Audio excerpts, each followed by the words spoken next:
ऐसा हुआ नहीं।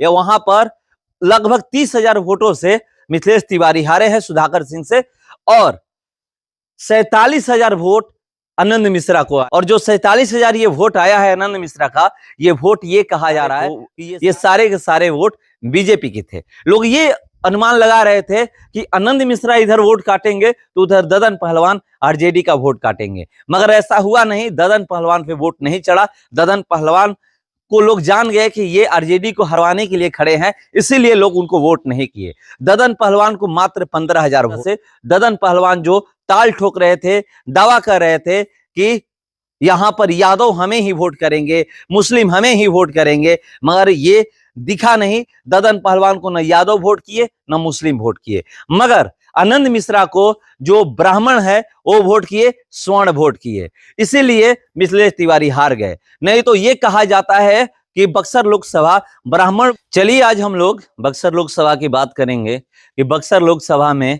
कैसे एक पूर्व आईपीएस बीजेपी प्रत्याशी को हरा दिए। आप भी जानते हैं कि जो वोट उनको जो वोट मिला है उससे कम वोट से बीजेपी प्रत्याशी मिथिलेश तिवारी बक्सर चुनाव हारे हैं। और ये सबको उम्मीद थी कि अगर आनंद मिश्रा को वोट चढ़ता है तो बीजेपी प्रत्याशी हार जाएंगे। वही हुआ, बीजेपी प्रत्याशी हार गए और जीत गए सुधाकर सिंह। उम्मीद नहीं थी कि सुधाकर सिंह जीतेंगे, क्योंकि 2 बार वहां से हार हुई थी राजद की। उनके पिता जगदानंद सिंह चुनाव लड़े थे अश्विनी चौबे के खिलाफ, 2 बार वो हार गए थे। इस बार उनका टिकट काट करके उनके बेटे को दिया गया था, सुधाकर सिंह को, और लोग कह रहे थे कि उनकी जीत नहीं होगी। मगर राजनीति में जो लोग कहते हैं वो होता नहीं है। आप देखे होंगे कि किस तरह से वहां पर लोग कयास लगा रहे थे कि ददन पहलवान को वोट मिलेगा तो इन व्यक्ति को वोट मिलेगा, इनको वोट मिलेगा। और आनंद मिश्रा तो हर मन से कह रहे थे, और वो आनंद मिश्रा के समर्थक भी कह रहे थे कि हम जीत ही रहे हैं, मगर ऐसा हुआ नहीं। वो जीते नहीं, मगर बीजेपी प्रत्याशी को हरवा दिए। वो बीजेपी प्रत्याशी को ही नहीं हरवाए, जिसकी तारीफ करते थे प्रधानमंत्री नरेंद्र मोदी की, उनको हरवा दिए। आप देखे होंगे कि प्रधानमंत्री नरेंद्र मोदी वहां पर मिथिलेश तिवारी के लिए सभा किए थे कि किसी भी तरह इनको जीत दिला दी जाए, मगर ऐसा हुआ नहीं। ये वहां पर लगभग 30,000 वोटों से मिथिलेश तिवारी हारे हैं सुधाकर सिंह से, और 47,000 वोट आनंद मिश्रा को आया है। और जो 47,000 ये वोट आया है आनंद मिश्रा का, ये वोट ये कहा जा रहा है कि ये सारे के सारे वोट बीजेपी के थे। लोग ये अनुमान लगा रहे थे कि आनंद मिश्रा इधर वोट काटेंगे तो उधर ददन पहलवान आरजेडी का वोट काटेंगे, मगर ऐसा हुआ नहीं। ददन पहलवान पे वोट नहीं चढ़ा। ददन पहलवान को लोग जान गए कि ये आरजेडी को हरवाने के लिए खड़े हैं, इसीलिए लोग उनको वोट नहीं किए। ददन पहलवान को मात्र 15,000 वोट मिला, और वहीं पर आनंद मिश्रा को 47,000, और एक बीएसपी के प्रत्याशी थे अनिल कुमार, उनको वोट 1 लाख से ऊपर आया है।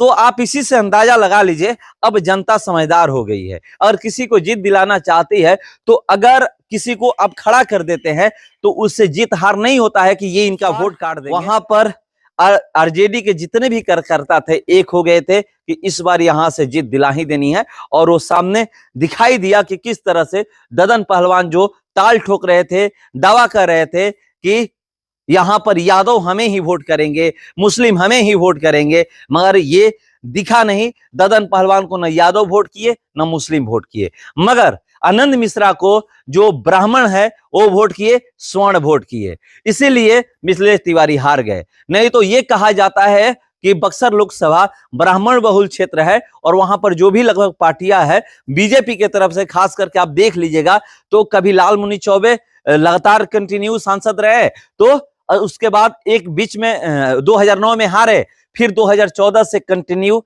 अश्विनी चौबे सांसद रहे। इस बार भी उम्मीद थी कि मिथिलेश तिवारी जीतेंगे। अश्विनी चौबे से लोग खफा थे, वहां की जनता खफा थी, इसलिए उनका टिकट काट करके मिथिलेश तिवारी को दिया गया था। और मिथिलेश तिवारी मेहनत भी किए थे। पहले तो बाहरी भीतरी का बहुत ज्यादा मुद्दा चला कि बाहरी भीतरी है, ये बाहरी है, यहाँ के कोई व्यक्ति नहीं था जिसको टिकट दें, मगर वो सारे मुद्दे खत्म हो गए। और वहां पर आप देखे होंगे कि किस तरह से वो मेहनत किए।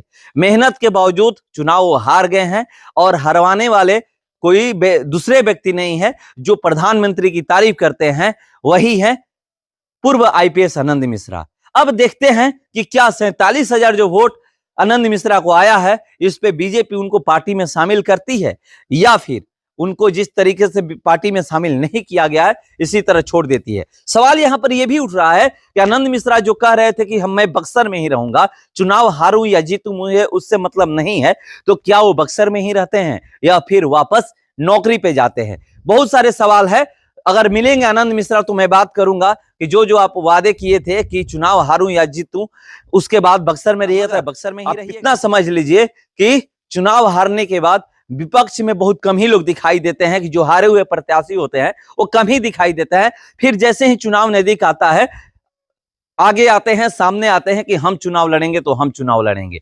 इंतजार करते हैं कि आनंद मिश्रा की तरफ से क्या बयान आता है कि क्या वो बक्सर में ही रहेंगे। चुनाव तो हार गए हैं, चुनाव हारने के बाद क्या उनका बयान आता है कि क्या वो बक्सर में ही रहेंगे या फिर अपनी नौकरी पर वापस जा रहे हैं। फिलहाल इस खबर में इतना ही। बने रहिए हमारे साथ। नमस्कार।